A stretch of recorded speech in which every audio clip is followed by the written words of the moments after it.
ప్రభువే పలికినప్పుడు మాధుర స్వరమే అది, తెల్లారి స్వరమే అది, మాధుర స్వరమే అది, తెల్లారి స్వరమే అది. బలమైన నీ స్వరము బహు ప్రభావము కలది, బలమైన నీ స్వరము బహు ప్రభావము కలది, దేవదారుల శిరసును దేవదారుల శిరసును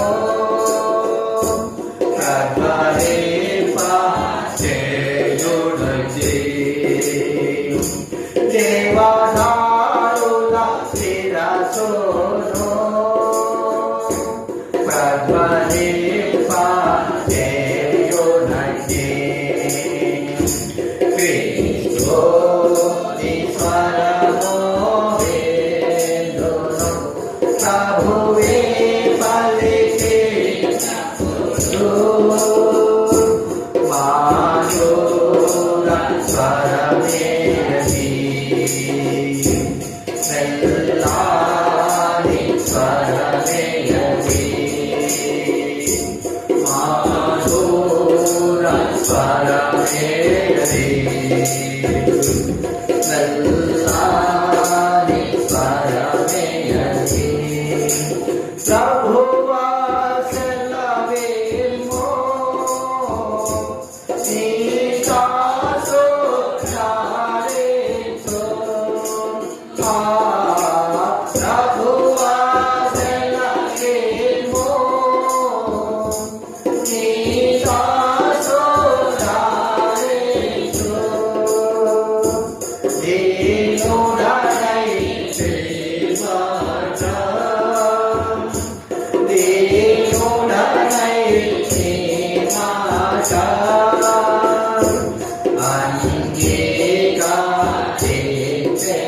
అంగీకరించెదను, దీనుడనై ప్రేమగా అంగీకరించెదను.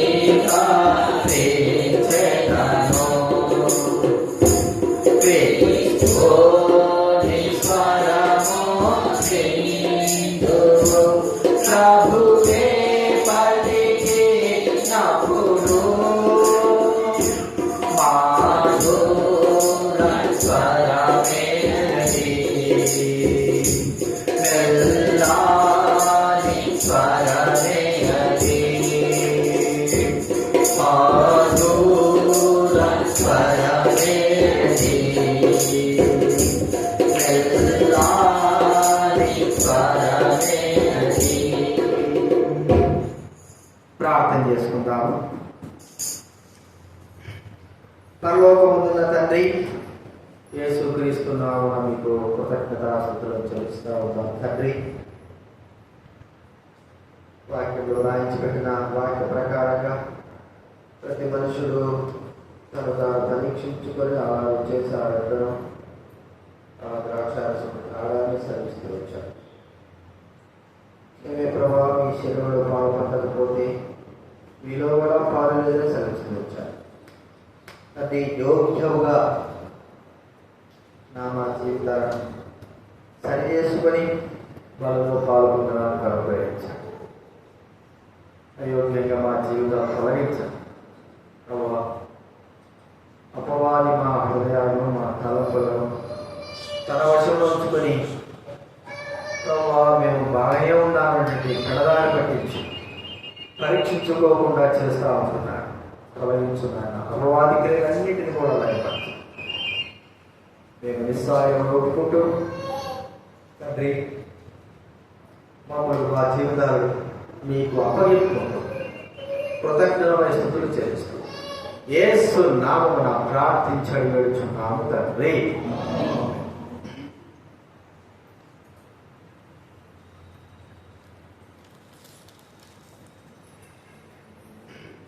మార్కు రాసిన సువార్త 14వ అధ్యాయం 22వ వచనం నుంచి కొన్ని వచనాలను మార్చవచ్చు. 25వ వచనం వరకు మార్కు రాసిన సువార్త బలలో ప్రవేశించడం మునుపు దైవ వాక్యం ఆధారం తీసుకుందాం. 14వ అధ్యాయము 22 నుంచి 25వ వచనము 20వ వచనం చదువుకుందాం. వారు భోజనము చేయుచుండగా ఆయన ఎవరెక్కలు పట్టుకొని ఆశీర్వదించి విరిచి వారికి ఇచ్చి, మీరు తీసుకుని ఇది నా శరీరం అనెను. ఆయన వారందరూ దానిలో తిన్నారు. అప్పుడు ఆయన, ఇది నిబంధన విషయమై అనేకుల కొరకు చిందింపబడుచున్న నా రక్తం, దేవుడు రాజ్యంలో సాక్షి పట్టణ వరకు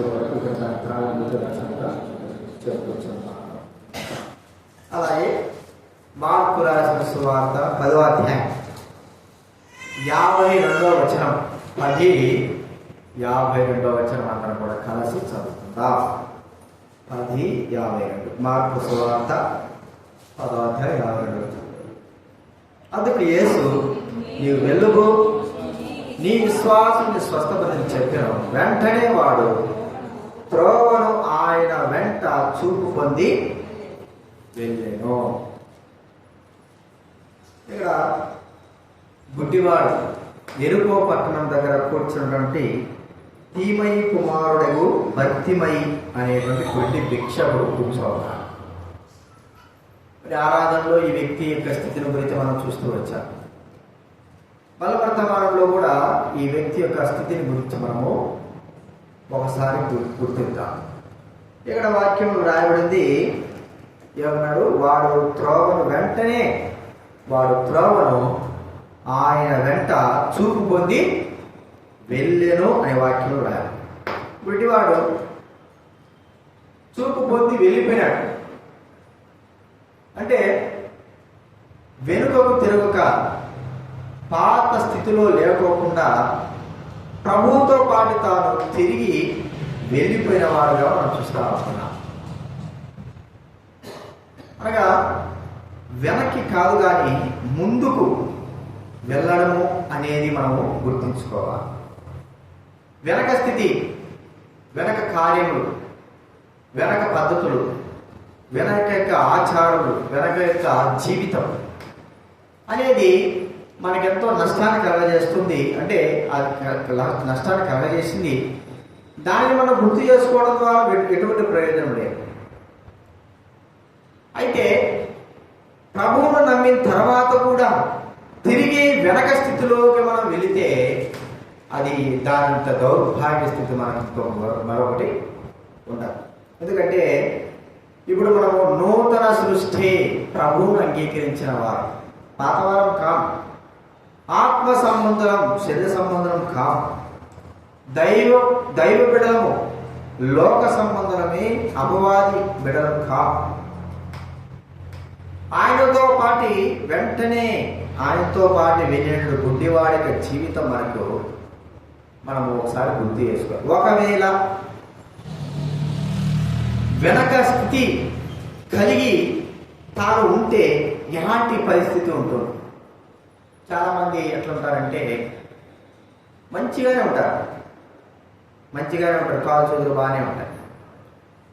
వాళ్ళు గుడ్డివారి యొక్క వేషము, కుంటోల యొక్క వేషం వేసుకుని ప్రజలను మోసం చేస్తూ అడుక్కుంటా ఉంటారు.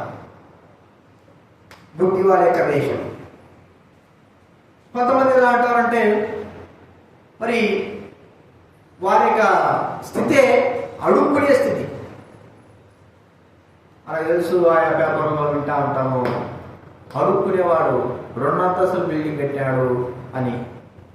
అడుక్కునేవాడి దగ్గర ఎంతో డబ్బు మరి ఉందని ఎన్నోసార్లు వింటా ఉంటాము. అది నిజంగా వాస్తవమే. వారికి ఎంతో ఉన్నప్పటికీ కూడా అడుక్కునేటువంటి బుద్ధి వారి జీవితంలో పోదు.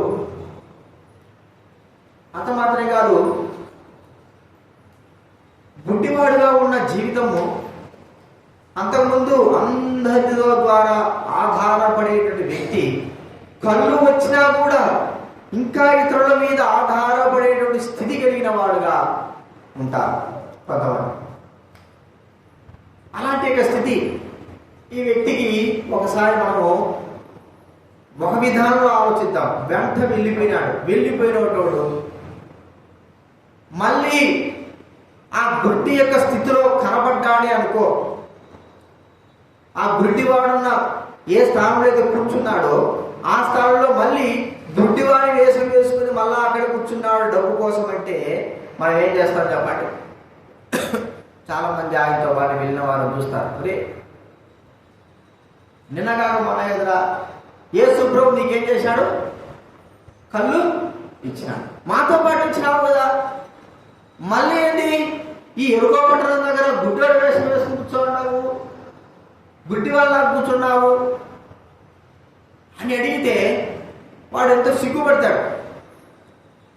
ఒక విధానం చెప్పాలంటే మన పరిస్థితి ఎలా ఉందంటే, ఒక గుడ్డివాడు చూపు పొందిన తర్వాత కూడా మళ్ళా గుడ్డివాడి వేసుకుని వచ్చి కూర్చొని అడుక్కోవడం అనే పరిస్థితి మన జీవితాల్లో మనం ఆత్మ సంబంధంగా గుర్తించాలి. ఇది ఎలాగంటే, గుడ్డివాడు చూపు పొందాడు కానీ నటన చేస్తున్నాడు. మళ్ళా నేను గుడ్డివాడిలాగే ఉన్నాను, నా కళ్ళేమి రాలేదు, నా కను చూపేమి కనబడలేదు, నా స్థితి ఏమీ మారలేదు, నేను గుడ్డివాడిలాగానే జీవిస్తా ఉన్నాను. ప్రియమైన వారులారా, ఈ దినాల్లో మానవుడి యొక్క స్థితి ఎలా ఉందంటే నటనతో ప్రారంభమవుతాం. నటన జీవితం. చాలా మంది ఉన్నారు అలా, వారికి అన్నీ బాగైపోయి ఉంటాయి, కళ్ళు బాగా కనబడుతూ ఉంటాయి, మళ్ళా వారు గుడ్డివారిలాగా వేషం వేసుకుంటా ఉంటారు. కొంతమంది నేను చూసా, వారు గుడ్డివారిలాగా మందిరానికి వస్తారు. గుడ్డోడంటే నేను గుడ్డగా నాకేం కనపడదంట, కానీ స్పష్టంగా కనపడతా ఉంటాయి. అప్పుడప్పుడు గమనిస్తా ఉంటాయి, గుడ్డోడని అను కదా, మరి వీడికి ఎట్లా కనపడుతున్నాయంటే వాడు మనుషులు మోసం చేయడానికి, లేకపోతే మరి వేషం నటిస్తూ ఉంటున్నాడు మానవుడు. ఈ దినాల్లో మన జీవితాలు కూడా నటన అనేది చాలా ప్రాముఖ్యమైపోయింది. నటన. ప్రియమైన వాళ్ళరా, ఒక గుడ్డి వాళ్ళలాగా నటించడం, ఒక కుంటి వాళ్ళలాగా నటించడం, ఏమి లేని వాళ్ళలాగా నటించడము అంటే లోక సంబంధంగా మనం ఆలోచిస్తూ ఉంటే మన స్థితి దేవుడు మార్చినప్పటికీ పూర్వపు స్థితి వలె మనం నటన కలిగిన వారంగా ఉంటున్నాం. ఎప్పటికైనా సరే మన నటన బయటపడుతుంది. నటించే మన జీవితాల్లో, యథార్థత లేని మన జీవితాల్లో, సత్యము లేని మన జీవితాల్లో మరి మనం అలాగే జీవిస్తూ ఉంటే ఒక దినాన మనం నటించే నటన అది ఎప్పటికైనా సరే బయటపడతాది. ఒక్కోసారి మా పిల్లలు కూడా ఎట్లంటారంటే తలకాయలో పెట్టాడు, వాడు ఒకడేమో కాళ్ళు పెట్టారు. ఆ రోజు కొద్దిగా సెలవు ఉండదు స్కూల్ పిల్లలు, సరే తలకాయ నొప్పి కాళ్ళు నొప్పి కదా ఏమంటుంటా పాప హాస్పిటల్ వేసి ఒక 2 సూదులు ఏం అవసరం లేదు, 2 సూదులు వేస్తుంటే లేదు తలకాయ నొప్పి లేదు. తలకాయ ఎందుకు? వాడు స్కూల్ ఎగరగొట్టడానికి ఎన్నో నటనలు చేస్తాడు. ఎప్పుడైతే ఇలాంటి యొక్క కార్యక్రమం మనం చెప్తాం, స్కూల్ చేస్తాం పా, డాక్టర్ కాదు పోదాం పా అంటే సార్ వాడికి ఏమవుతుంది? తలకాయ నొప్పి లేదు, ఏం లేదు అంటే. మన జీవితాలు నటనతో ఉంటున్నాయా? దైవ గ్రంథంలో నటన కలిగిన వారుగా చాలా మంది తమ జీవితాలు నటనతో చాలా దినాలు గడుపుతూ వస్తూ ఉన్నారు. బాగానే ఉన్నాము, మేము మంచివారిగానే ఉన్నాము అనే స్థితి. ఒక వ్యక్తిని మనం గురించి చూసుకుంటే ఆ వ్యక్తి మరి ఇస్కరియోతు యూదా గురించి మనము చూసుకోవచ్చు. యేసు ప్రభు దగ్గర తాను జీవిస్తూ ఉన్నాడు. 3.5 సంవత్సరములు యేసు ప్రభు దగ్గర తిరుగుతున్నాడు. తన శిష్యుల్లాగా మరి దేవుడిచ్చిన అధికారం బట్టి తాను కూడా వెళ్ళి మరి అనేకులకి స్వస్థత పరిచాడు, దయ్యాలను వెలగొట్టినాడు, శిష్యులతో పాటు యేసు ప్రభుతో పాటు తిరుగుతూ వచ్చాడు, ఆయనతో పాటే ఉంటూ వచ్చాడు. ఎవరికి కూడా ఎటువంటి అనుమానం రానిలేదు.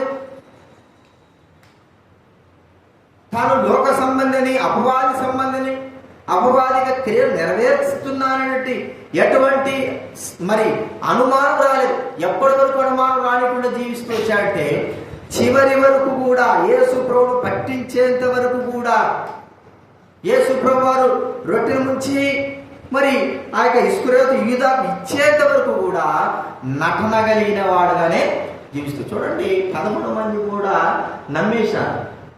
11 మంది వీడు మనలో ఒకడు కదా, వీడట యేసును నమ్ముతాడు, అమ్మి వేస్తాడు, వీడట అప్పగిస్తాడు. యేసు ప్రభు చెప్పినప్పుడు కూడా వారు నమ్మలేకపోయినారు.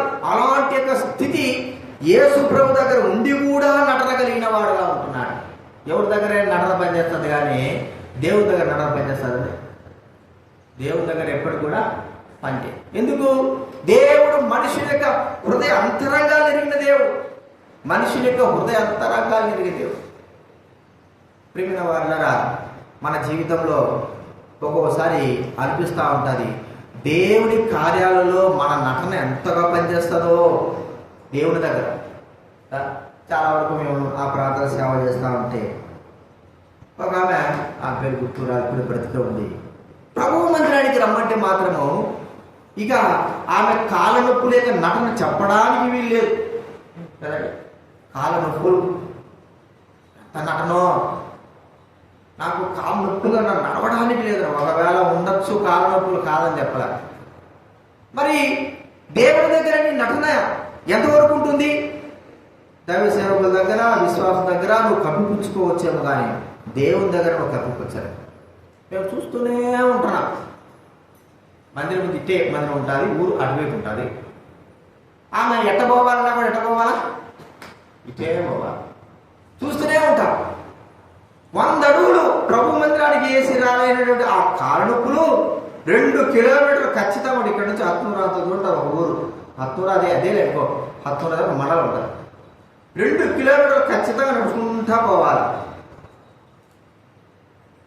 ఆమె నడుచుకుంటానే పోతుంది.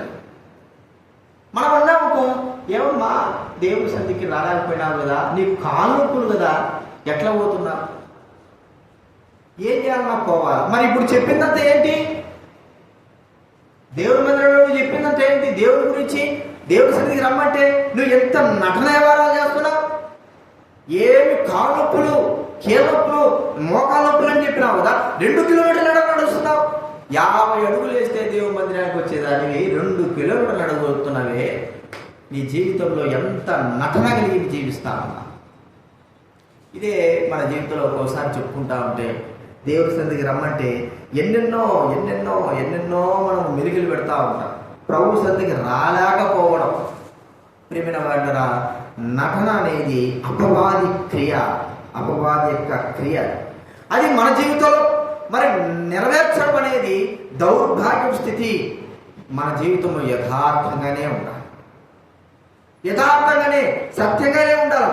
ఈ గుడ్డివాడు తిరిగి మళ్ళీ ఒకవేళ వచ్చి గుడ్డివాళ్ళగా కూర్చుంటే, గుడ్డివాళ్ళగా నటన చేస్తే ఏదో ఒక దినాన దేవుడి సందులో చిక్కబడతాడు. ఒకసారి అంటే సాధు సింగ్ గారు, ఆయన పెద్ద దైవ సేవకుడు, ఆయన వెళ్తా ఉంటే కొంతమంది ఏం చేశారంటే పాడిన మోసుకుంటా, అంటే కొంతమంది యవనస్తులు నటన వెళ్దాంరా, నువ్వు చచ్చిపోయినట్టు పడుకో, నేను అతను వచ్చి ఆయన అడుగుతాను, భిక్షం అడుగుతాను, మనకి ఇస్తాడు, మనం పోయి తాగొచ్చు, అది ఇది అనుకున్నాడు. సరే, ఆయన వచ్చేదాకలా వీడు పడుకున్నాడు, వీడు పైన దుప్పటిగా పేశాడు. అయ్యా, నా స్నేహితుడు చచ్చిపోయాడు, నా స్నేహితుడు తీసుకోపోవడానికి, కాల్చేదానికి నాకే డబ్బు లేదు అని సాధు సింగ్ గారు అడుగుతున్నాడు. ఈయన ఏం చేశాడంటే, సరే చచ్చిపోయినటువంటి ఎందుకయ్యా, చచ్చిపోతే అని ఆయన వెళ్ళిపోతున్నాడు. చచ్చిపోయినటువంటి చచ్చిపోతేనే వెళ్ళిపోయాడు. నిజంగానే తర్వాత ఈడ అసలు ఒక డబ్బు కూడా వేయలేదు అని లేరాగా మనకు మన నటన వద్దులే, నాకు డబ్బు కూడా ఇవ్వలేదంటే వీడు లేయలేదా ముందు చచ్చిపోయినట్టే వెళ్ళిపోయాడు. నిజంగానే తెచ్చాడు. అది నిజంగా వాస్తవం జరిగింది, ఊరికే కాదు. వాడు నటన తీయాలని వస్తే వాడు నిజంగానే చచ్చిపోయాడు. ఇక వాడు కూర్చొని 7 పేరు, అయ్యా నేను ఊరికి నటన చేద్దాం అనుకునే డబ్బు కోసం అంటే నన్ను ఏం చేయమంటావు? చచ్చిపోయిన తర్వాత ఇంకా ఏదైనా రోగం ఉంటే ఏదైనా ప్రార్థన చేస్తే బాగుంటాడు, కానీ చచ్చిన తర్వాత ఇంకా ప్రాణం పోయింది. నటన చేయాలని చాలామంది చూస్తూ ఉంటారు. ప్రేమిన వాళ్ళరా, మనుషులు ఎదుట నువ్వు ఎంత నటనైనా పడు, కానీ దేవుని ఎదుట నీ నటన అసలు పనే చేయి. దేవుడు ఉన్నాడని గుర్తించుకో. ఒకవేళ గుడ్డివాడు మళ్ళా వచ్చి నేను గుడ్డివాడనయ్యా అని ఆడ కూర్చుంటే, ఒకవేళ మనుషులు చూసి వీడు అప్పుడు ఉన్నాడు కదా స్వస్థపరచబడ్డాడంటే మళ్ళీ చెప్పొచ్చు. నువ్వు మనుషులకి ఎన్నైనా చెప్పుకోవచ్చు, నేను గుడ్డు నాకు కళ్ళు రాలేదయ్యా అని చెప్పుకోవచ్చు. కానీ దేవుని ఎదుట మాత్రం నువ్వు ఎంత మాత్రం తప్పించుకోవడానికి వీలు. ఈ దినాల్లో ప్రజలైన వారు, దైవుడైన వారు దైవ సన్నిధి విషయంలో నటన ప్రదర్శిస్తూ ఉంటారు. ఎక్కడ లేని నటనలు ప్రదర్శిస్తూ ఉంటారు. ప్రియమైన వారు, మనకు వద్దు. మనం యథార్థంగానే ఉన్నాం, సత్యంగానే ఉన్నాం. దైవ సన్నిధి విషయంలో ఉన్నది ఉన్నట్లుగా దేవుడు మనం స్వస్థపరిచాడు, దేవుడు మన సంపూర్ణ ఆరోగ్యం ఇచ్చాడు. దేవుడి సన్నిధిలో మనము నిలబడాలి, దేవుడి సన్నిధి ఉండాలి. కాబట్టి ఉన్నది ఉన్నట్లుగానే ఉండాలి. నటన జీవితం మనకు అవసరమే లేదు. చిన్నపిల్లలు మనకు తెలుసు, స్కూల్ పిల్లలు వాడేమంటాడు, ఇంటికి పోవడానికి ఏం చెప్తాడు చెప్పండి?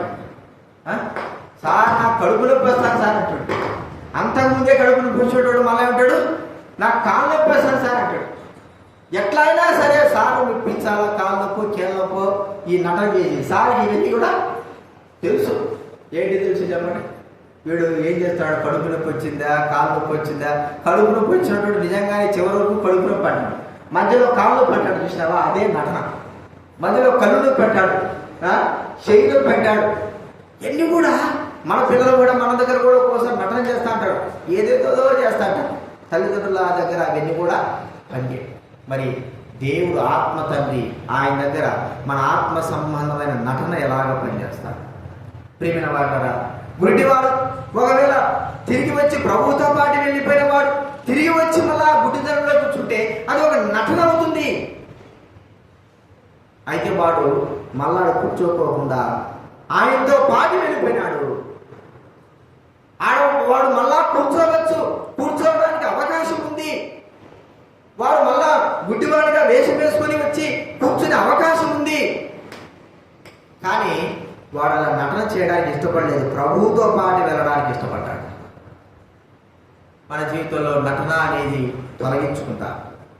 రెండవది మనం చూస్తా అంటే ఆ గుడ్డివాడు అడుక్కోవడం అని మనం చూస్తా ఉంటాం. అడుక్కోవడం మొట్టమొదటిగా గుడ్డోడు రెండోది వాడి పని ఏంటంటే కూర్చొని అడుక్కుంటా ఉన్నాడు. మరి కష్టం లేని పని, బాధ లేని పని, మరి శ్రమ లేని పని, కూర్చొని అడుక్కోవచ్చు. కనీసము ఆ రోజుకి వరకన్నా వాడికి కావలసిన భోజనానికి ఆహారం దొరుకుతుంది. ప్రియమైన వారలారా, ఒకవేళ వాడు మళ్ళా వచ్చి ఆ యొక్క పాత గుడ్డని తీసుకొచ్చి మళ్ళా పరుచుకొని కూర్చొని గుడ్డివాళ్ళలాగా వేషం వేసుకొని అయ్యా అని అడుక్కున్నాడు అనుకోండి, వాని స్థితి ఏమని చెప్పగలం? ప్రియమైన వారలారా, వాడు అడుక్కునేవాడు ఒక దినాన ఇప్పుడు కళ్ళు వచ్చి ప్రభువుతో పాటు వెళ్ళిన తర్వాత అడుక్కునేటువంటి స్థితిలో నుంచి బయటికి రావాలి. అడుక్కునేవాడుగా ఉండకూడదు. మన జీవితాల్లో మనము అనేకమైన స్థితిలో అడుక్కుంటా అడుగుతా. దైవజనులు భక్సింగ్ గారు మనకు నేర్పిన పద్ధతి ఏంటంటే విశ్వాసం మీద ఆధారపడాలి. ప్రభు ఇచ్చిందే. చాలా వరకు కొంతవరకు మనం అందరం కూడా ఆధారపడలేకపోయి ఉండొచ్చు. కానీ దేవుడు మన అవమానం కలిగేటట్లుగా అన్ని జిల్లేని వారి ఎదుట అడుక్కోవడం అనేది ఎంత మాత్రం ఉండకూడదు.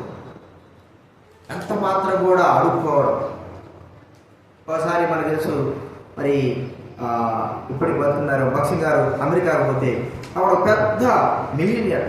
ఆయన మరి అయ్యా నేను మీ సేవ కొరకై ఇంత ఇవ్వాలని కోరుకుంటున్నాను, దేవుడి సేవ కొరకు అంటే భక్సింగ్ గారు అన్నాడు, నేనే మీకు అమెరికాకి ఇవ్వాలని వచ్చాను అన్నాడు. నేనే అమెరికాకు ఇవ్వాలని వచ్చాను. ఎందుకంటే నేను నమ్మే దేవుడు అడుక్కునేవాడు కాదు, నిస్సహాయుడు కాదు, ఏమి లేనివాడు కాదు. ఈ దినాల్లో ఎలాగైపోయిందంటే మరి అడుక్కునే పరిస్థితి కంటే అజ్ఞాన స్థితిలో మానవ జీవితాలు ఏర్పడతా ఉంటున్నాయి. దేవుని బిడలమని చెప్పుకొని కూడా మరి ఎలాంటి పరిస్థితి అయిపోయిందంటే అడుక్కునే పరిస్థితి. అడుక్కునే పని. మన జీవితంలో ఒకసారి గుర్తించుకుందా? నీవు ఇచ్చివాడుగా ఉన్నావా? బైబిల్ గ్రంథంలో ద్వితీయోపదేశ కాలంలో ఒక మాట ఉంది కదా, చూడండి. ద్వితీయోపదేశ కాండము 28వ అధ్యాయం.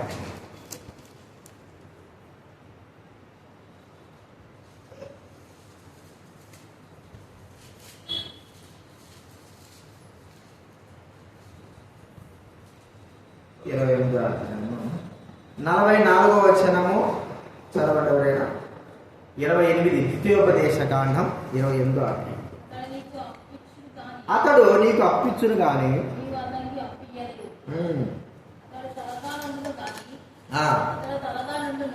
చాలు. అతడు నీకు అప్పిచ్చునుగా నీవు అతనికి అప్పియ్యలేవు. అప్పిచ్చును గాని అప్పియ్యలేవు. ఇచ్చేటువంటి అనుభవము ఎప్పుడైతే మనము తీసుకునేటువంటి అనుభవంలోకి వస్తామో అది అడుక్కునే స్థితిలోకి వస్తుంది. ఒక రోజు అంటే అనుకోవచ్చు. ప్రతి దినము ఆ అడుక్కునేవాడు ఆ పల్లెం పెట్టుకుని ఆ గుడ్డ పరుచుకొని ప్రతి దినము అయ్యా అని అడుక్కునేవాడే.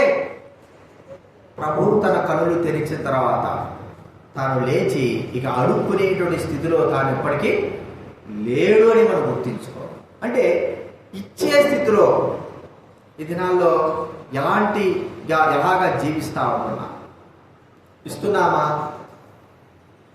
ఇస్తున్నామా పుచ్చుకుంటున్నామా? చాలామంది మరి ఇవ్వలేని వారిగా ఉంటున్నారు. దేవుని బిడ్డలకి కాదు, లేకపోతే ఒక వ్యక్తి బాధలో ఉన్నప్పుడు ఆ వ్యక్తికి సహాయం చేయలేని వారుగా ఉంటారు. అడుక్కునేటువంటి పరిస్థితి ఇంకా మన జీవితంలో వెనకంజనే ఉంటుంది. అట్లే ముందుగానే కొనసాగుతూ ఉంటున్నా. మనము ఇచ్చే వారంగానే ఉండాలి. నా మొట్టమొదటి వాగ్దానం అదే.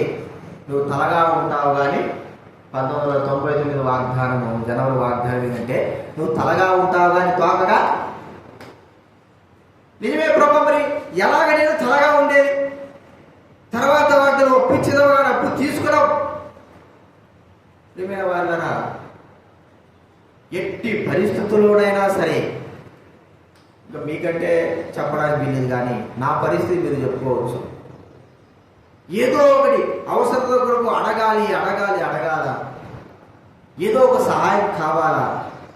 ప్రియమైన వాళ్ళరా, అడగడానికి అన్ని దారులు ఉన్నప్పటికీ కూడా ప్రభువు పిలిచిన పిలుపును బట్టి, లేకపోతే ప్రభు యొక్క ఆ దేవుడి బిడ్డల యొక్క కుమార్తెత్వాన్ని బట్టి అడుక్కునే వారు కానే కాదు. దేవుడు నాకు అన్ని కూడా కట్ చేస్తూ వచ్చాడు.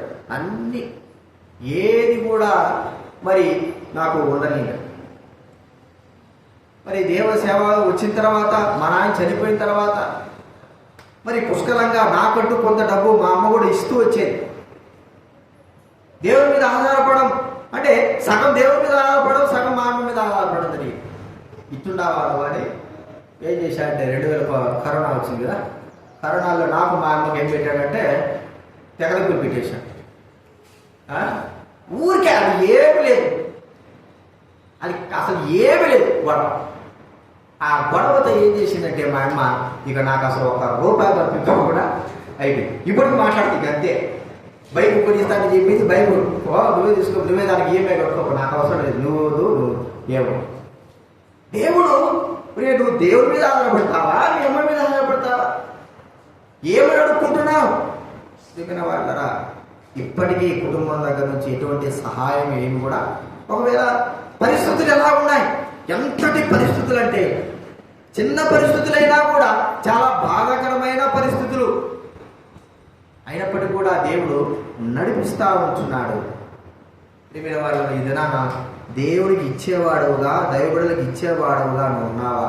అడుక్కునేవాడుగా ఉంటున్నావా? ఆ భిక్షగాడు కూర్చున్నాడు. భిక్షగాడులో కూర్చొని కనీసము రోజుకు ఒక ₹50 సంపాదించుకుంటాడు. ఏది? భిక్ష పుడుక్కొని.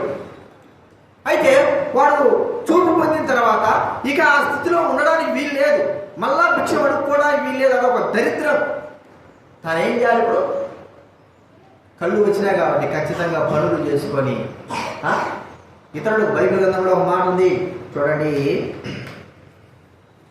1 తెస్సలోనికి రాసిన పత్రిక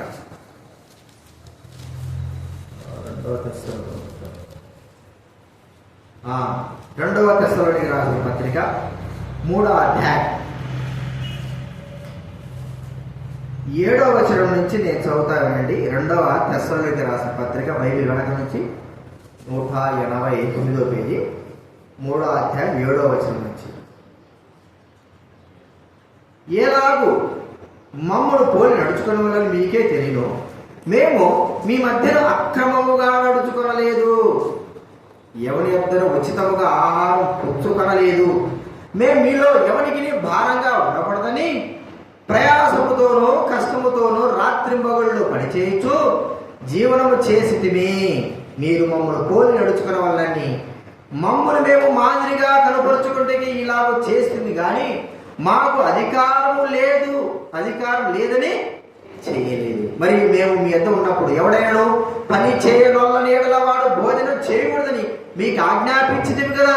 అయితే మీలో కొందరు ఏ పని చేయక పరులు జరిగిపోవచ్చు అక్రమంగా నడుచున్నాము. ఎలాగ జీవించాలా ప్రణోచడు అట్టి వారు నెమ్మదిగా పనిచేయచ్చు, సొంతముగా సంపాదించుకుని ఆహారం భుజింపవలని మన ప్రభువైన యేసుక్రీస్తు పేరట వారిని ఆజ్ఞాపూర్వకంగా హెచ్చరించుచున్నాము. చూడండి ఎంత గొప్పగా అపోస్తలుడైన పౌలు సెలవిస్తా ఉన్నాడు. ఏమిటంటున్నాడు? మేము మిమ్మల్ని మాకు ఇలాంటి అధికారం, ఏమధికారం? దేవుని బిడ్డల దగ్గర అడిగి తీసుకునే అధికారం లేదని కాదు, కానీ మేము ఇతరులకు మాదిరికరంగా ఉండాలని సొంతంగా సంపాదించుకున్న భోజనములను చెయ్యాలని చెప్పి, అంటే ఇది మనం గుర్తిస్తే ఇతరుల మీద ఆధారపడడం కాదు. ప్రేమైన వాళ్ళ మన దౌర్భాగ్య స్థితి ఏమిటంటే ఇతరుల మీద ఆధారపడతా ఉంటాం. ఇతరుల మీద ఆధారపడి భోజనం చేసి లేకపోతే మనం ఏదో అడుక్కునే వారంగా ఉంటాం. కొన్ని సందర్భాలు ఆత్మ సంబంధంగా ఆ దరిద్రత మనకు వద్దు. మన జీవితంలో వాడు గుర్తుపెట్టుకుందాం, దైవబిడ్డలైన వారికి, లోకంలో మరి లేని వారికి దైవ సేవ కొరకై మన సొంతగా పనిచేసినటువంటి శ్రమతో పని ఇచ్చే వారంగా ఉండాలి. అలా ఉన్నావా? మన జీవితంలో అలాంటి స్థితి కలిగి ఉంటున్నామా? ఎప్పుడు చూసినా మనం ఇతరుల మీద ఆధారపడి భోజనం చేసి ఇతరుల మీద ఆధారపడి అడుక్కునేటువంటి స్థితిలో కలిగి ఉంటున్నామా? ఒకవేళ ఆ గుడ్డివాడు తిరిగి తన యొక్క గుడ్డను పరుచుకొని కూర్చుండే స్థితి కలిగిన వారంగా మనం జీవిస్తూ ఉంటున్నామా? ప్రియమైన వాళ్ళరా, ఒక్కోసారి అనిపిస్తారు నేను కొత్తగా రక్షింపబడినప్పుడు మరి దేవునికి కనీసం ఒక పావలా కూడా వేయలేకపోతున్నానే. ఒక్క పావలా కూడా నేను అదినాలో మా నాన్న ₹1 ఇచ్చేవాడు కాదు. మరి ఏదో ఒకటి కొనుక్కోవడానికి ఇద్దరు అడిగినప్పుడు అది ఇచ్చేవాడు. ఒక్కోసారి ₹1 పావలా ఇచ్చేవాడు. అంటే మనసు మారిన తర్వాత, మనసు మారక మునుపు నా స్థితి ఆయనకు తెలుసు. ఏంటంటే ₹1 ఇచ్చా అనుకో, ఈ ₹1 పట్టుకోండి ఎక్కడ పోతాడు తెలుసు? ఎక్కడ పోతావు ₹1 పట్టుకొని? షాప్ ఏంది ఇక షాప్? చర్చి కాదు, సరే సినిమాకి ముందు నా మనసు మారక మునుపు నాకు ₹1 పట్టుకుని ఆడికి పోతాడు. అప్పుడు ₹30 సినిమా టికెట్, లోపలికి ₹30 టికెట్ లోపల చూసిండేది కదా. స్కూల్ బ్యాగ్ ఆడపానికేది ఫ్రెండ్స్ కూడా లోపల కూర్చుండేది. నా ఎన్ని గుర్తుకు వస్తా ఉంటాయి. ₹30 టికెట్. వీడికి పావలా ఇచ్చినా కూడా ఎంతోడు కాలేయాల పట్టుకుని ఆడిపోతాడు, వీడు సినిమా పోతాడు. అది కూడా ఇచ్చేవాడు. మనసు మారిన తర్వాత కూడా నా పైన మన ఆయనకి ఏం కలగలేదు, నమ్మకం కలగదు. కానీ ₹1 కూడా ఇచ్చేవాడు కాదు. నేను అనుకునే ప్రభా, నా జీవితంలో ₹1 కూడా నీకు వేలాకపోతున్నానే. ఎంత దరిద్రం! నిజంగా మనము దేవునికి, దేవుని బిడ్డలకి, దైవ సేవకు ఇచ్చే వారంగా ఉండాలి, పుచ్చుకునే వారంగా ఉండాలి. అది ఏదైనా కావచ్చు, ఇచ్చే వారంగా. ఎన్ని పరిస్థితులు వచ్చినా కూడా మనం దైవ బిడ్డలకి ఇచ్చే వారంగా ఉండాలి, దేవుని సేవకు ఇచ్చేవారంగా. ఇప్పుడు చూసిన దేవుని దగ్గర మనం అనుకుంటాం, ఒక్కోసారి అనుకుంటాము, మనం ప్రార్థన చేసుకుంటా ఉంటాం, కుటుంబ ప్రార్థన చేసుకుంటాం. ప్రభా నాకు అది, నాకు ఇది, నాకు సహాయం చేయి, నాకు డబ్బు లేదు, నాకు ఇది, ఇవన్నీ అడుక్కుంటున్నాను. మరి దేవుడికి నువ్వేమి ఇస్తున్నావు ఇన్ని అడుక్కుంటా అంటే? చెప్పండి. ఎప్పుడు చూసినా అడుక్కోవడమే కానీ దేవుడికి ఇచ్చేది ఏమైనా ఉందా? చెప్పండి. వీడు ఎట్టోడు, గుడ్డోడు, చెప్పండి. అడుక్కునేవాడు గుడ్డోడు, అడుక్కునేవారు. ఒక్కోసారి అప్పుడప్పుడు అనిపిస్తుంటుంది మనము ఎట్టాటి వారమని తెలియడానికి గుడ్డోడి దగ్గర పెట్టి, గుడ్డోడా నీకు 5 రూపాయలు వేస్తున్నాను, 2 రూపాయలు నీకు తీసుకొని 3 రూపాయలు నేను తీసుకుంటా. అనుభవం ఉన్నాయా ఎవరికైనా? వేసి 2 రూపాయలు వేసి రూపాయి తీసుకునే అనుభవాలు ఎవరికైనా ఉన్నాయా? అంటే 10 రూపాయలు వేసాము అనుకో, పల్లెంలో 10 రూపాయలు వేసేదో నేను 10 రూపాయలు వేస్తాను నీకు, 5 రూపాయలు తీసుకో, 5 రూపాయలు నేను తీసుకుంటున్నాను అనే అనుభవాలు ఎవరికైనా ఉన్నాయా? చాలా మంది ఉంటాయి, నాకు కూడా ఉంటుంది అనుభవం. ఇద్దరా రూపాయి వేస్తారా, పావులని తీసుకో, 3 పావులు నేను తీసుకుంటాను. అర్థమైందా? అంటే వేసినటువంటి నేనేమిటి బాగానే వేసాను, కానీ తీసుకునేటువంటి గుడ్డ దగ్గర నేను తీసుకున్నాను. వేసినటువంటి 5 రూపాయలు వేసినటువంటి 2 రూపాయలు కాకుండా మళ్ళీ 3 రూపాయలు తీసుకుంటే వాడే అడుక్కునేటోడు, వాడి దగ్గర నేను. అది మన జీవితం. దేవుడి దగ్గరే మనం అనుకుంటున్నాం. దేవుడికి వేయాలంటే గుడ్డోడు కంటే దరిద్రం చెప్పడానికి వీలేదు మన జీవితం. ప్రియమైన వాళ్ళ దేవుడు ఆశీర్వదిస్తున్నాడు, దీవిస్తున్నాడు. ఒకసారి మనం ఆలోచిద్దాము. ఆ పేద విధవరాల గురించి ఒకసారి గుర్తిస్తే, ఆమె తన దగ్గర ఏమీ లేదు, అది ఒకసారి గుర్తించుకుందాం. ప్రభువుకి ఇవ్వాలని ఆమె కోరుకున్నది, ఇచ్చేయడానికి ఇష్టపడింది, మనసులో హృదయపూర్వకంగా ఆమె దేవుడి కొరకు ఇవ్వడానికి ఇష్టపడింది, అంతే. ఇచ్చి వేసేసింది. తర్వాత సంగతి ఏదైనా. ప్రియమైన వారలారా, సారపతి విధవరాల గురించి మనం చూస్తూ ఉంటాం. ఒకే ఒక అప్పము, తన కుమారుడు ఒకవేళ 2 అప్పాలు వచ్చేమో, ఇక తర్వాత ఇక లేవు. ఏలి అడిగాడు, నువ్వు ముందు నా తీసుకురా అన్నాడు. సరే పోతే పోని, ముందు ఆయనకే ఇద్దాం, తర్వాత ఎట్టైనా సావాల్సింది కదా అని ముందు ఆయనకి ఇచ్చేసి. ప్రియమైన వారలారా, ఇచ్చుటను బట్టి వారి జీవితంలో కలిగిన ఆశీర్వాదాలు ఒకసారి గుర్తించి, ఇవన్నీ కూడా దైవికంగా మనము గుర్తించవలసిన వారంగా. ఈ గుడ్డోడు మళ్ళా తిరిగి వచ్చి అదే స్థితిలో కూర్చొని మళ్ళీ బిచ్చబడుకుంటే వాడు దరిద్రుడికి ఎక్కడ కూడా ఉన్నాడు. వాడు ఏం చేయాలి? యేసు ప్రభువుతో వెళ్ళిన తర్వాత ఆ గుడ్డివాడు ఈ గుడ్డివాడిగా జీవించకోకుండా, అడుక్కోకుండా అనేకమైన వారికి సహాయం చేయవలసిన వాడుగా ఉన్నాడు. అయితే వాడు తిరిగి మళ్ళా అదే స్థితిలో కనబడితే వాడి స్థితి ఏమిటని చెప్పుకోవాలి? ఎంతో దరిద్రుడు రావుడు, ఎంతో దరిద్రుడు. ప్రియమైన వాళ్ళరా, అలాంటి స్థితి మనకు ఉండదు. అడుక్కునేటువంటి స్థితి. మూడోది మనం చూస్తూ ఉంటే, వాడు గుడ్డివాడుగా ఉన్నప్పుడు వాడి వలన వాడి కుటుంబానికి, ఒకవేళ వాడు భార్యాభర్తలు పిల్లలు ఉంటే పిల్లలకి, కుటుంబానికి ఎటువంటి ప్రయోజనం లేని వాడుగా ఉంటాడు. అందరి మీద ఆధారపడవలసిన వాడుగా ఉన్నాడు. ఆధారపడవలసిన స్థితి. ఇప్పుడు వాడు చూపు పొంది వెళ్ళిపోయిన తర్వాత వాడికి ఒక కుటుంబం ఉందనుకోండి, వాడు డైరెక్ట్గా ఇంటికే వెళ్తాడు. ఇంటి మీద ధ్యాస వదిలిపెట్టేసి వాడు అడుక్కోవడమే బాగుండదు అనుకొని తిరిగి మళ్ళా వచ్చి కూర్చొని వాడు మళ్ళీ అడుక్కుంటున్నాడు అనుకో. అంటే నేను ఇంటికి అడిగిపోతే ఏం చేయాలి అప్పుడు చెప్పండి? కన్నులు లేవు కాబట్టి కొడుకు కానీ, కూతురు కానీ, లేకపోతే అన్నదమ్ములు కానీ తీసుకొచ్చి ఆ గుడ్డోడున్న స్థలంలో కూర్చోబెట్టారు. ఇప్పుడు కళ్ళు వచ్చినాయి కదా, ఇప్పుడు ఏం చేయాలి? వాడు పని చేయాలి కదా, పని చేయాలి, ఇతరులకు ఉపయోగపడాలి. ఇంకేం చేయాలా? వాడు ఉపయోగం లేని వాడుగా ఉండకూడదు, కుటుంబాన్ని పోషించేవాడుగా ఉండాలి. ఇవన్నీ నాకెందుకురా, మళ్ళీ నేను గుడ్డోలాగా పోయి కూర్చుంటానంటే వాడంత దరిద్రుడు ఎట్లా చెప్పండి? అంటే ప్రయోజనము లేనివాడుగా ఉండాలి అనేటువంటి ఆలోచన ఉండడం మనం గుర్తిస్తాం. అలాంటి ఆలోచన మనకు ఉండవు. ఒకవేళ ఆ వ్యక్తికి ఆలోచన లేదు, అందుకే యేసు ప్రభువుతో పాటు వెళ్ళిపోయాడు. ఆ వ్యక్తికి అదే ఆలోచన ఉంటే, ప్రయోజనం లేనివాడుగా నేను ఇట్లాగే ఉంటాను, ఇదే నా జీవితము, ఇదే నా స్థితి అని అనుకుంటా ఉంటే వాడంత దరిద్రుడు లేడు.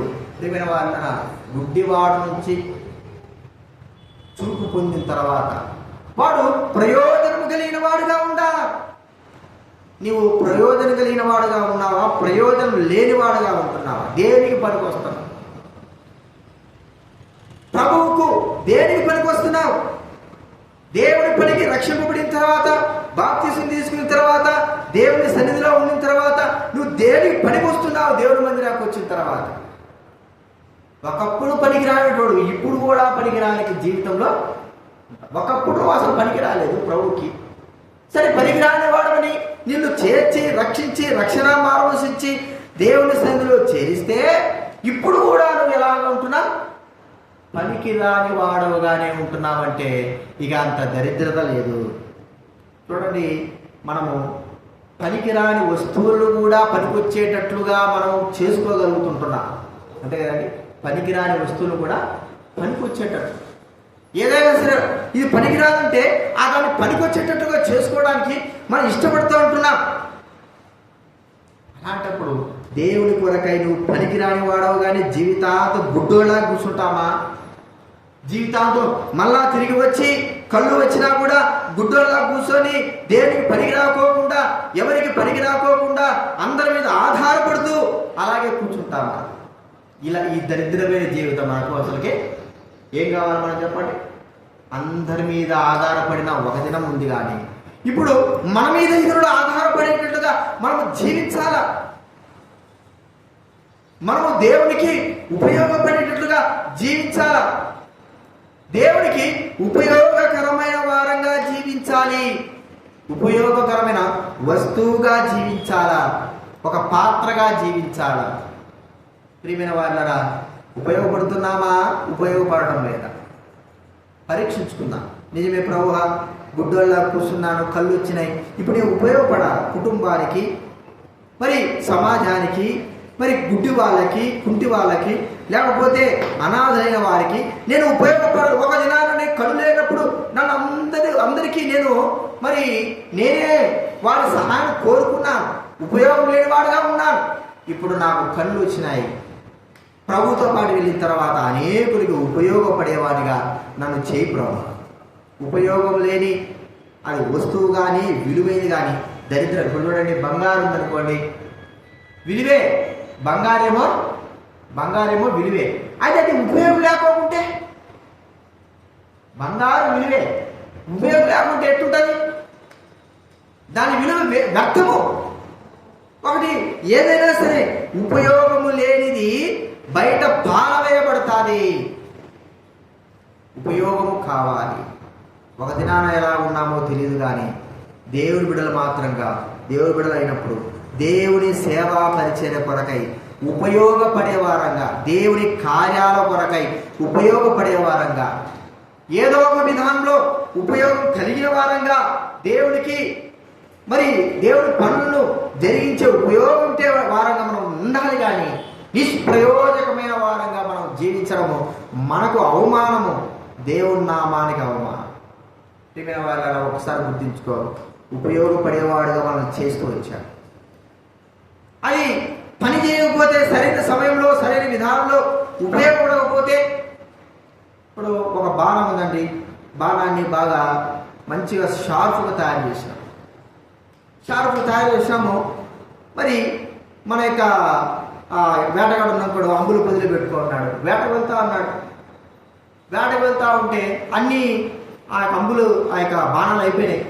ఒక బాణం ఉంది, అది ఉపయోగపడాలి. సరైన సమయానికి ఆ బాణం తీసేటప్పుడు ఇరిగిపోయింది. అది ఏమైపోయినట్టు? బాణం ఇరిగిపోతే ఏమవుతుంది? ఇంకంటే బాణం ఇరిగిపోతే సరైన సమయానికి, ఇప్పుడు కరెక్ట్ సమయానికి ఇక ఈ బాణం ఉపయోగపడతానికి అది నిష్ప్రయోజనం అయితే దానంత దరిద్రత లేదు. మరి అంతగా దాన్ని షార్ప్ చేసి దాని అంతగా అగ్నిలో కొట్టి మరి ఎంతో చక్కగా తయారు చేస్తే, అంబుల పొదిలో ఉండి సరైన సమయానికి ఆ వ్యక్తికి ఉపయోగపడకపోతే దానంత దరిద్రత ఇంకేం లేదు. ప్రియమైన వాళ్ళరా, ఉపయోగం లేని ఇది ఈ భూలోకంలో ఏది లేదు. కానీ మానవుడే నిష్ప్రయోజకమైన వాడుగా, ఉపయోగం లేని వాడుగా ఉంటున్నాడు. అయితే దైవబిడ్డలుగా మనం అలా ఉండకూడదు, లోకస్తుల వల్ల మనం ఉండకూడదు. మనం ఉపయోగపడేటువంటి వ్యక్తులముగా ఉండాలి. దేవుని కార్యాలు ప్రభావం నన్ను ఉపయోగించుకో. ఎంతవరకు? నేను అరిగిపోయేంత వరకు, కరిగిపోయేంత వరకు నేను నీ సేవా పరిచయంలో ఏదైనా సరే ఉపయోగించుకో ప్రభావ. ఉపయోగపడడానికి సిద్ధంగానే ఉంటున్నాను. నిష్ప్రయోజకమైన వాడుగా కూర్చున్న నన్ను ఉపయోగంలోనికి తీసుకొచ్చినావు. ప్రయోజనం లేని నన్ను ప్రయోజనకారుడుగా నువ్వు చేసినావు. అయితే ఇప్పటికీ నేను ఉపయోగపడకపోతే దౌర్భాగ్యుని ప్రభావ. గుడ్డివాడు వెంట వెళ్ళి యేసు ప్రభుతో పాటు వెళ్ళాడు. వాడు మళ్ళా తిరిగి వచ్చి అందరూ సహాయం కోరుకోవడం వల్ల అక్కడ కూర్చోలేదు. వాడికి ఇతరుల సహాయం అవసరం లేదు. వాడే ఇతరులకు సహాయం చేసే స్థాయిలోకి వెళ్ళిపోయి ఉంటాడు. అది అది మనం ఒకసారి గుర్తించుకోవాలి. ఇది మూడో మనం చూస్తున్నాం. చివరిగా నాలుగోది, వాడు బట్టలు ఏం చేశాడు చెప్పండి? పారవేశాడు కదా, బట్టలు పారవేశాడు. అంటే వాడు ఉన్న స్థితిని మార్చబడింది. ఇక నాకు బట్ట వద్దు ఏమవుతుంది, నాకు బట్ట వద్దు ఏమవుతుంది, వాడికి అదే బట్ట, అదే అదే ఇల్లు, అదే ఇల్లు, అదే స్థలము, అదే ప్రాంతం. వాడు కూర్చున్న స్థితిలో మార్చబడ్డాడు. ఒక మాట మనం చూసుకుంటే ప్రసంగి గ్రంథం చూడండి,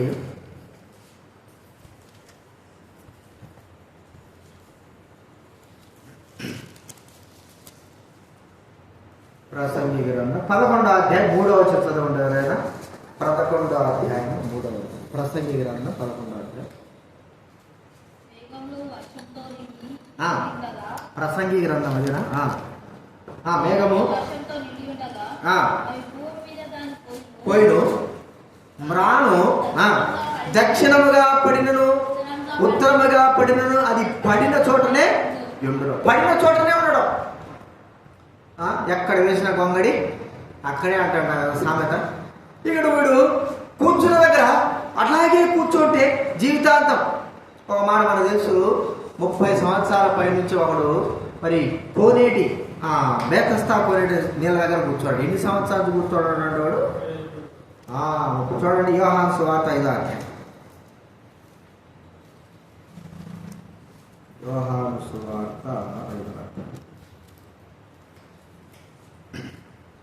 5వ వచనం, లేదా 3, 4, 5 వచనం చదువుతా వినండి. యోహాను సువార్త 5వ అధ్యాయం 3, 4. ఆయా సమయములకు దేవదూత కోలింట్లోది నీళ్లు కదిలించడం కలదు.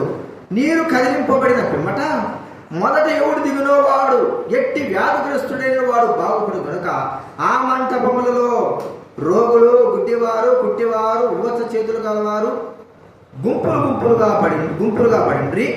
అక్కడ 38 ఏండ్ల నుండి వ్యాధి గల ఒక మనుష్యుడు ఉండేడు. ఎన్ని సంవత్సరాలు నాటాడు? ఓర నాయన, వాని ముందు ఎంతమంది పోయినారో, గుడ్డోళ్ళు కుట్టోళ్ళు బాగైపోయి. ఒకవేళ వాళ్ళు వచ్చింటారు, ఏనా నువ్వు ఇంకా స్వస్థత పొందలేదా అంటారు. లేదురా, ఇక్కడే ఉందా.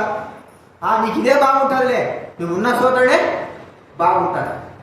ఎంతో 35 సంవత్సరాలంటే వాడికి ఎంత వయసు ఉండాలి చెప్పాలి. ఎన్ని సంవత్సరాల నుంచి వాడు పడిన చోటే ఉన్నాడు, అట్టే ఉన్నాడు. ప్రియమైన వారలారా, ఆ వ్యక్తి అక్కడ ఉండడానికి ఇష్టపడ్డాడా, లేకపోతే తన హృదయంలో స్వస్థత ఉందో, ఆలోచన ఉందో, విశ్వాసం ఉందో అర్థం కాని పరిస్థితి.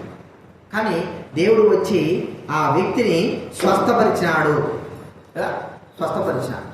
తన స్థానంలో నుంచి పక్కకు వచ్చిన 38 సంవత్సరాల నుంచి అక్కడే ఉంటే, మనం చూడండి, ఏదైనా హాస్పిటల్ వెళ్ళామనుకో, హాస్పిటల్ పడకలో ఉన్నాము, 1 రోజు 2 రోజులు ఉన్నామనుకో, ఆ పడక మీద మనకే యాసిడ్ వస్తుంది, ఇంక ఉండదురా.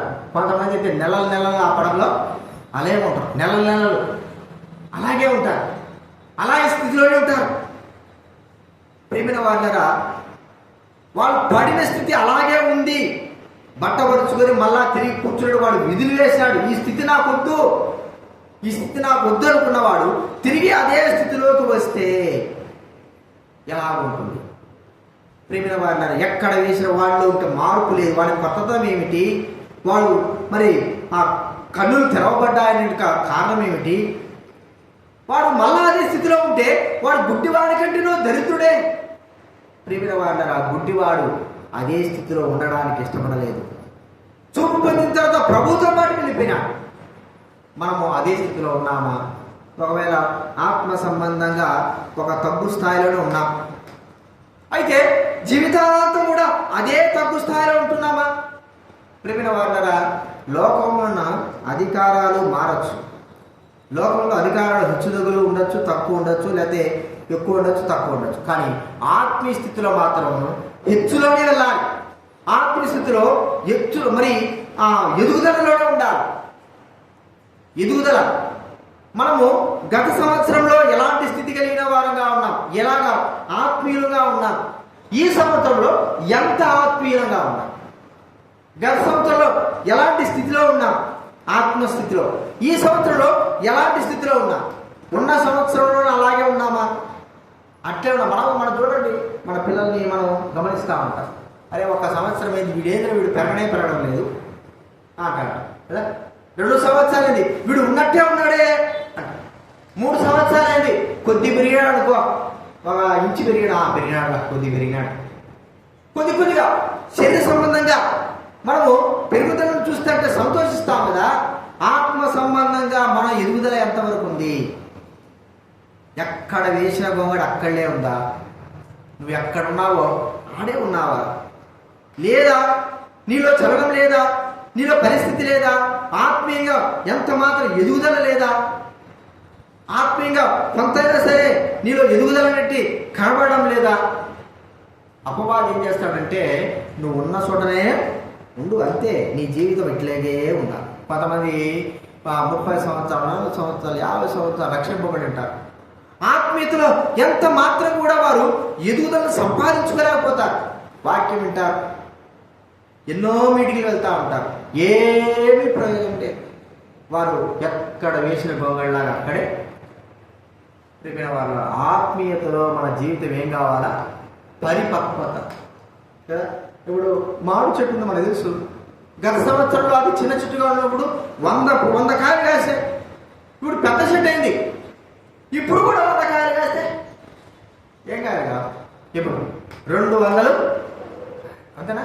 అంటే సంవత్సరం మారింది, దాని తీరు మారింది, చెట్టు యొక్క ఆకారం మారింది, అందులో దాని ఫలాలు కూడా ఏం కావాలా? పరిపక్వం కావాలి. మరి మన జీవితంలో ఎన్ని సంవత్సరాలు ప్రభు సంధికి వస్తున్నాం? ఎన్ని సంవత్సరాలు ఏం నేర్చుకుంటున్నాం? ఎన్ని సంవత్సరాలు మనము ఎలాగ ఉన్నాం? ఏ స్థితిలో ఉన్నాం? ఎక్కడ వేసిన గొంగడి మొద్దు ఎక్కడ పడితే అక్కడే ఉంటాము. ఆ మొద్దు దక్షిణం పడినా ఉత్తరం పడినా అట్లే ఉంటుంది, చూపుడు కోసం ఉంటుంది. ఈ బుడ్డోడు కూడా మళ్ళీ చూపు బందితో వచ్చి అక్కడే కూర్చున్నాడు అనుకో, వాడి దరిద్రుడు లేడు. గుర్తించుకుందాం మన ఆత్మీయ స్థితి ఎంత ఎదుగుదల. ఒకసారి మరి నా బర్త్డే విషయంలో మరి జేసీరావుకి ఫోన్ చేశాను. 2009 అప్పుడు మరి అప్పుడు నా కోసం ప్రార్థన చేయండి, ఈరోజు నా పుట్టినరోజు. ఆయన వేసిన ఒకటే మాట నా నోట్లోంచి మాట్లాడు, ఏమి సాధించినావు నువ్వు ఇప్పటి వరకు అన్నాడు. బర్త్డే కోసం ప్రార్థన చేయమని చెప్తున్నావుగా, నువ్వు ఏమి సాధించినావు అంటే నోరు మూసుకుని ఏం చేయాలా? ఏం సాధించానని చెప్పాలి, ఇది సాధించని చెప్పాలా? ఏమి సాధించినావు నువ్వు దేవుని కొరకై? ఎంత సాధించినావు నువ్వు? ఇక నా నిస్సహాయంగా నిజంగానే ఏమీ సాధించలేని వారంగా ఉన్నాం కదా. ఒకప్పుడున్న స్థితి కదా ఇప్పుడు ఉండేది, ఒకప్పుడున్న ఆత్మీయత కదా ఇప్పుడు ఉండేది. దీంట్లో ఏమి మరి కొత్తగా ఉంది? ఈ దినాల్లో మన జీవితాలు అలాగే ఉండాలని కోరుకుంటాం. అదే స్థితిలో, ఉన్న స్థితిలోనే ఉంటే సాల్యం. కానీ ఆత్మీయతలో దేవుడు తల్లిదండ్రులు కోరుకునేది శరీరీతిగా పిల్లలు పెరిగి ఒక ఉన్నత స్థితిలోకి రావాలని కోరుకుంటారు. మరి ఆత్మ తండ్రి అయిన దేవుడు మనల్ని ఎలా కోరుకుంటున్నాడు? మనము కూడా ఆత్మీయంగా ఎదుగుదల కావాలా, తెలుసుకోవాలా. దేవుడి వాక్యం, దేవుడి మాటలు, ప్రార్థన, మరి సంఘం యొక్క అభివృద్ధి, లేకపోతే ఆత్మీయస్థితిలో దైవం గురించి, దేవుడి గురించి తెలుసుకోవడం, అనేకులు కొరకై ప్రయాసపడడం, ఇవన్నీ కూడా ఆత్మీయమైన అభివృద్ధి కొరకై మనలో పెరుగుతున్నటువంటి కార్యములు. వీటిలో ఏవైనా ఉన్నాయా? ఏవైనా కలిగి ఉన్నావా? ఏమి లేదు. ఎక్కడ పడింది గొంగడి అక్కడే. ఎప్పుడు నుంచి పడింది ఆ గొంగడి? చెప్పండి, ఎప్పుడు నుంచి పడింది? ఎప్పుడో రక్షింపబడినప్పుడు పడింది గొంగడి. ఇంకా ఆ గొంగడి మీద కూర్చోవడం, ఇంకా గొంగడి లేచి ఆ గొంగడి పారవేసి ప్రభువుని వెంబడించిన వాడు కావు. ప్రియమైన వాళ్ళని ఈ స్థితులు మన జీవితాల్లో ఉన్నాయని మనం ఒకసారి గుర్తించుకున్నాం. ఒకవేళ ఈ గుడ్డివాడు తిరిగి వచ్చి అలాంటి స్థితిలో కూర్చుంటే వారింటి దరిద్రుడు ఉండడు. మనం అలా ఉన్నామా? ఒకసారి ప్రార్థన చేసుకుందాం. గుడ్డివాడు తిరిగి నటిస్తే, తనకు కళ్ళు రావు, నటనగా జీవిస్తే ఆ నటన అనేది చాలా డేంజర్. మనుషుల దగ్గర నటన ఉండొచ్చేమో కానీ దేవుని దగ్గర నటన అసలు పనిచేయదు. నీది నాది ఎవరిది కూడా పనిచేయదు. కాబట్టి మళ్ళా అడుక్కునేవాడుగా, అది వరకు ఎంతో మంది దగ్గర అడుక్కున్నాడు. ఇప్పుడు కనులు వచ్చి కూడా వాడు ఏ పని చేయకపోకుండా మళ్ళా అడుక్కుంటే వాడి యొక్క స్థితి ఎంత దౌర్భాగ్య స్థితి అండి. అంత మాత్రమే కాదు, వాడు ఇతరుల మీద అంతకుముందు ఎంతోమంది మీద ఆధారపడిన వాడు, ఎంతోమందికి మరి ఎంతోమంది వ్యక్తుల పైన ఆధారపడిన వాడు నిస్సహాయుడుగా ఉన్నాడు.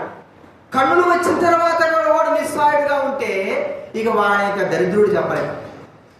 ప్రియమైన వాడు అంత మాత్రం కాదు, వాడు బట్ట పారవేసినాడు, ఇక ఆ స్థలంలో కూర్చోకూడదు. ఇక బట్ట పారవేస్తే ఇక ఆ స్థానంలో కూర్చోకూడదు. ఒకవేళ వాడు మళ్ళా వచ్చి బట్ట పరుచుకున్నాడో కూర్చున్నాడంటే వాడి స్థితి ఏమైనా మారిందా? వాడి స్థితి ఏం మారలేదు. ప్రభువుని వెంబడించిన వాడు ఆ స్థలంలో ఉండకూడదు, వెళ్ళిపోవాలా, ప్రభువుతో పాటు వెళ్ళిపోవాలి. మళ్ళా ఆ స్థలం అంటే ఆత్మీయ స్థితిలో తను ముందుకు కొనసాగించవలసిన వాడే కానీ వెనక్కి రాకూడదు. ప్రియమైన వాళ్ళ ఆత్మ జీవితంలో నువ్వు ఎంతగా ఎదుగుదల కలిగి ఉన్నావు.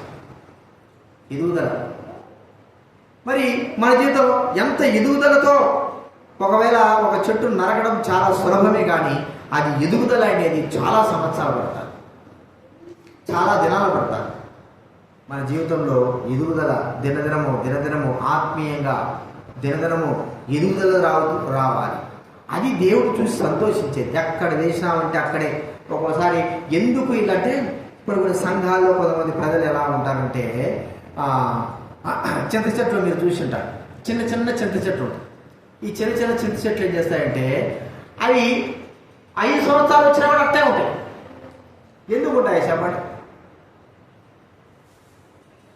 5 సంవత్సరాలు వచ్చినా కూడా అట్టే ఉంటాయి. ఎందుకు ఉంటాయి? రోడ్లో ఉన్నారనుకో ఎక్కువ పెరగలేదు, అది అట్టే ఉంది, కొద్దిగే అంతే. ఎన్నిసార్లు తిరుగుతున్నా కూడా అది అట్టే ఉంది. ఆ దారిన పోయే మేకలు కావచ్చు, గొర్రెలు కావచ్చు, ఏం చేస్తాయి చెప్పండి? ఆ చింత చెట్టు లేతగా ఇదిగే వాటన్నింటినీ తినేస్తూ ఉంటాయి. తినేస్తూ ఉంటే ఎదుగుదల ఆగిపోతుంది. అందుకే చుట్టూ ఏం చేస్తారు? కంచె కట్టేసి చేయడం కారణం ఏంటంటే చెట్టు ఎదగడానికి చిగురు అవసరం కాబట్టి పెరుగుతూ ఉంటే తుడిచి వేస్తూ ఉంటే ఏమవుతుంది? అలాగే మన జీవితాలు కూడా ఎక్కడ ఉన్నప్పుడు చెట్టు అట్లే ఉంటుంది. ఎందుకంటే దానిపై ప్రతి మేక, ప్రతి గొర్రె అవి తినడం ద్వారా చెట్టు ఎదగకుండా అట్లాగే ఉంటుంది. అలాంటి స్థితి కలిగిన వారంగా ఉన్నామా? లేకపోతే దినదినము ఎదుగుదల కలిగిన వారంగా ఉంటున్నాం. స్థానం పెరుగుతూ ఉంటాం, ఆత్మీయ స్థితి పెరుగుతూ ఉంటాం. ప్రియమైన వారులారా, దేవుడు మన ఆత్మీయ స్థితికి లోటుగా ఏది కూడా చేయలేదు, అన్నీ కూడా అనుగ్రహించినాడు. కానీ ఆత్మీయ స్థితిలో మనము నిలవలేకపోవడమే కారణం, ఎదుగుదల లేకపోవడమే కారణం. ఏదో ఒకటి గొర్రెనో మేకనో వచ్చి ఆ చిగురును తినివేయడం ద్వారా చెట్టు ఎదుగుదల ఆగిపోవడం మనం చూస్తాం. కానీ ఒకసారి టేపు చెట్టు మేము ఒక దగ్గర నాటినాం, బాగా చక్కగా పెరిగిందండి. ఎత్తు వచ్చింది, 10 అడుగులు వచ్చింది. 10 అడుగులు వచ్చిన తర్వాత దాని పైన చిగురుంది. కాకి ఏం చేసిందంటే కాకి వాలి ఆ చిగురును కోసేసింది. కాకి వాలేసిన తర్వాత చిగురు కోసేసింది. ఇక తర్వాత చెట్టు ఎక్కబోయిందంటే ఎట్టెట్టలో పోతా ఉంది, చక్కగా పోవడంలే. ఎట్ట పోతా ఉందో అర్థం కావడం లేదు. చక్కగా వెళ్ళేటువంటి చిగురును కోసేసింది కాకి. దాని మీద వారడం ద్వారా ఎట్ట జరిగిందో ఆ చిగురు కింద పడిపోయింది. ప్రియమైన వారులారా, ఎదుగుదల లేకపోకుండా అలాగే ఉండడానికి ఇవే కారణాలు. గొర్రెల లాంటి, మేక లాంటి ఏయో మేయడం ద్వారా, ఆ చిగురును కోయడం ద్వారా మనం ఎదుగుదల లేకుండా అలాంటి స్థితిలో అలాగే ఉంటాం, జీవితాంతం కూడా అలాగే ఉంటాం. దానివల్ల ప్రయోజనం ఎంత మాత్రము. ఒక వ్యక్తి, పుట్టిన వ్యక్తి పెరిగి పెద్దయి ఒక స్థానంలోకి వచ్చేస్తే తల్లిదండ్రుల వారికి ఎంత సంతోషమో. ఆత్మీయంగా పుట్టిన మనము ఆత్మీయ స్థితిలో ఎదుగుదల కలుగుతూ వస్తూ ఉంటే తండ్రి అనే దేవుడు కూడా అంత సంతోషము కలిగి ఉంటాడు. లేకపోతే మన విషయమైన బాధ, అరే ఇన్ని దినాలనే రక్షింపబడ్డారు కదా, దేనికి పనికి రాకపోకుండా ఎదుగుదల లేదు, ఏమి లేదు, అలాగే ఉన్నాడండి. అలాగే ఉన్నాడు. కనీసము నన్ను గురించి కూడా తెలియని స్థితి, నన్ను గురించి ఇతరు కూడా చెప్పలేకపోతున్నాడు. దేవుని వాక్యం కూడా కొంత కూడా తనలో లేకపోతా ఉంది, దేవుని మాటలు లేవు. అలాగే ఉన్నాడు. అది ఇంకొక మాట చెప్పుకోవాలి, దాన్ని మరుగుజ్జు స్థితిని మనం కదండి. మరుగుజ్జు స్థితి ఎట్లా ఉంటుంది చెప్పండి? వాడు వయసేమో 50-60 ఉంటాయి. వాడు ఎంత ఉంటాడు? 3 అడుగులే. ప్రపంచంలో ఒక ఆమె అతి మరుగుజ్జ 2 అడుగులు, 2 అడుగులే, 2.5 అడుగులే, 2.5 తక్కువే. ఆమెకు 40 సంవత్సరాలు. మరుగుజ్జు అని. ఇక పెరగదంతే, జీవితాంతం అంతే. ఆత్మీయతలో నీ జీవితం కూడా అలాగే ఉందా? అలాంటి జీవితం దేవుడికి ఇష్టం లేనే లేదు. మనం అనుకుంటాం కానీ అది ఇష్టమని, అస్సలే ఇష్టం లేదు. ఎంత బాధపడతాడు దేవుడు. అదే ఇన్ని జనాలు ఉంటే ఇందులో కొంత కూడా దేవుడి కొరకు ఉపయోగపడ ఎదుగుదల లేని ఆత్మీయ స్థితి వ్యర్థము అని ప్రభువు బాధపడతాడు. వాడు గుర్తించుకుందా? మనం పరీక్షించుకొని ఆ గుడ్డివాడి స్థితి వలె మనం ఉండకోకుండా, ఒకవేళ ఉంటే అలాంటి జీవితం మనకు వద్దు. ప్రభు కొరకై ఆయన వెంట వెళ్ళడం ద్వారా ప్రభువును స్తుతించి ఆయన ఇష్టకరంగా జీవిస్తాం. ప్రార్థన చేసుకుందా?